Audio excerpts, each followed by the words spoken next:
তুমি আমারে দিয়ে রাস্তার কাজ করাইছো, মাটি কাটাইছো।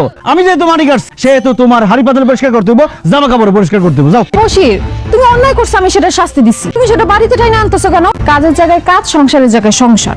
আমি তো কাজের জায়গায় কাজটা ঠিক মতো করে আসছি, এখন তুমি সংসারের জায়গায় ঠিক মতো সংসারটা করো, সংসারের জিনিসপত্র পরিষ্কার করো। এই তো বলছি, যাও পুকুরে যাও, সব ধুয়ে নিয়ে আসো। বশির, তুমি কিন্তু বাড়াবাড়ি করতেছো। কাকলি ম্যাডাম আসেন, শুধু দেশের উন্নয়নে কাজ করলে হইব, বাড়ি ঘরে কাজ করতে হইব না? বাড়ি ঘরের আবার কিসের কাজ? আপনি চোখে দেখেন না, এই জামা কাপড় ময়লা, হাড়ি পাতিল গুলা ময়লা, সব ময়লা পড়েছে।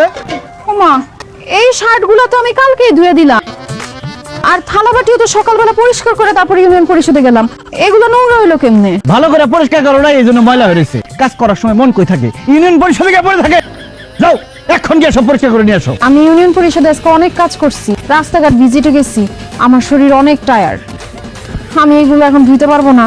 অসম্ভব, এই সব কিছু এখন পরিষ্কার করতে হইব, জামা কাপড় এখন ধুইতে হইব। কালকে আমার মিটিং আছে, এই পরিষ্কার জামা পরে আমি মিটিং এ যাবো। আরে জামা গায়ে দিয়ে নাইলে মিটিং এ যাইবা, হাড়ি পাতিল গায়ে দিয়ে তোর মিটিং এ যাইবা না। হাড়ি পাতিল এখন ধুইতে হইব কেন? কারণ আমি নোংরা পছন্দ করি না। বসির, এতগুলা কাজ আমি এখন করতে পারবো না। তুমি কোন শার্টটা কালকে মিটিং এ পরবা সেটা দেখায় দাও, আমি ওইটা ধুয়ে দিতাছি। আমার না শরীরে একটু এনার্জি নাই। আমারও কোনো এনার্জি আছিল না।